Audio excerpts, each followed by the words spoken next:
I just want to start off by thanking everyone for attending, especially the folks on the other side of the room. I think this is a little bit of a hostile room, and I want to thank the folks who came up from that side to ask questions, because I think it helped move the debate forward. And I want to thank our distinguished opponents, Mr. Lehman, Mr. Penrose. We had a little bit of fun here tonight, and really appreciate your attendance, and I think this was a great discussion. I had a lot of fun, hope everybody else did, and the moderator and the timekeeper especially. She had a very difficult job. So, we started off tonight talking about does God exist? And my position sort of leading into this was to say, I can't say that God doesn't exist. I can't prove that God doesn't exist, and science cannot prove that God doesn't exist. I don't think science ever probably will be able to prove that God doesn't exist, because science has a really hard time proving a negative. But what I think science can conclusively establish is that we do live in a universe that requires no God to explain its existence. It doesn't require a God to explain how it got here, how we got here, how everything got here, how life got here, etc., etc., etc. So I briefly touched on the difference between faith and science and reason. Faith is the position that says, I have all the answers already, and I don't need to be concerned with evidence. Whereas science is humble, and science says these are the best answers or theories that we have which fit the evidence currently available, but we are always ready to adjust our views of reality if better evidence comes along which establishes a new theory. And the cool thing about that is that, to me, that's a much more humble way of viewing the universe. It's a much more awe-inspiring and beautiful way of seeing the universe and one's place in the universe, instead of saying, I have this divinely inspired view of the universe, to say that I see the universe with the lens of reality and I see the universe as established by observation, is a much more humble way of viewing the universe. Science is constantly looking to adjust its view of reality, where faith deals in absolutes, absolute truth, absolute morality, God's absolute existence. Faith is always looking to adjust its view based on what can be observed. Our modern morality is the result of evolution, and our modern morality, ladies and gentlemen, is vastly superior than the morality of the Bible. I'm willing to bet that no one here tonight would be willing to commit genocide on the order of their God. I'm hoping not. I'm hoping that if on the orders of their God, you were ordered to go out and slaughter the Amalekites, you would say, no, you're not God. The God of love would not order me to do such a thing. You must be a devil and go away.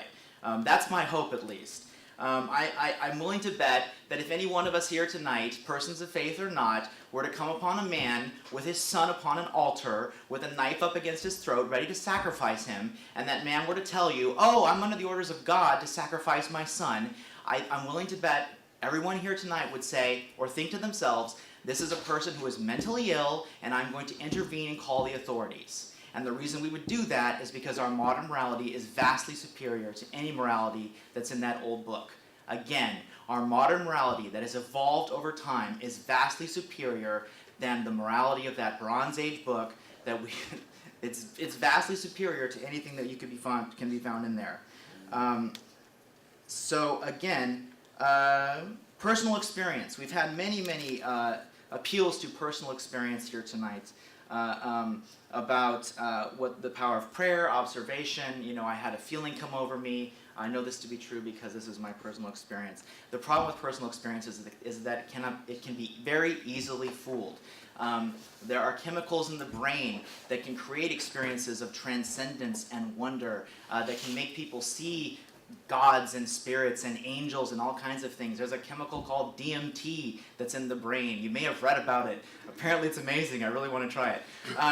But under the influence of DMT, which is a naturally occurring substance in the brain, one can have all kinds of amazing transcendent experiences. Ladies and gentlemen, that is responsible for the feeling that you get when you get on your knees and meditate and you see all kinds of wonderful things.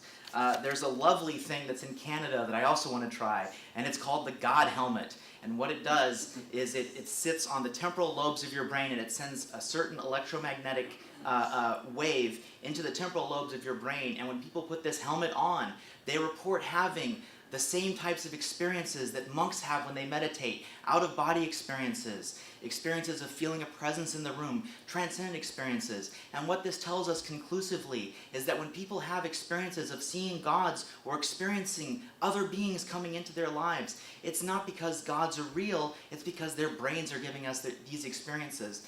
And we can replicate those experiences in a laboratory setting. So we know that the brain is absolutely capable of creating those things for us. Scientifically, we've established this. So personal experience can't dictate reality. We can replicate those things in a laboratory. The scientific method, logic, and rationality are the only way to establish a basis for reality. To escape the logical fallacies that we're all prone to get out of our own brains and understand the true nature of reality. We talked about peace, the God-shaped hole. I love this argument, the God-shaped hole, that if we don't have God in our lives, we won't have peace. Ladies and gentlemen, I have the God-shaped hole, and somehow, miraculously, well, it's not a miracle, but I still have peace, ladies and gentlemen. I sit here tonight as an atheist with apparently a God-shaped hole that only God can fill. If I were told right now that I have 10 minutes to live, I would have absolute peace. And you know why? Because I am sitting here tonight and I am made of star stuff. The elements that are in my body were forged in the stars of exploding supernova that traveled across vast distances of interstellar space and got here and made up me. And 98%, ladies and gentlemen, of the atoms that make up your body and my body are replaced once a year, 98%. You know what that means? Our atoms are constantly coming in and flowing out into each other and into the matter all around us. Life is miraculous on its own. The stars are amazing. There are more galaxies in this universe than there are grains of sand on all the beaches of this planet. Think about that. I don't need God to feel awe or wonder. I don't need supernatural things to explain the origin of the universe. I don't need any of that to feel amazing every single day. I don't have a God-shaped hole. I have an awe-shaped hole, and it's filled every day by my understanding of the awesome things in this universe that are explainable and understandable through science. My quest is for knowledge and to understand the true nature of the universe. I don't need to say, insert God here or insert miracle here. I understand how the universe actually works pretty well. I try to understand a little more every day. And that's all I'm asking you to do. Take another look at it. Free your mind. Release yourself from the dictator of the heavens. It's a much better world without him. Thank you very much.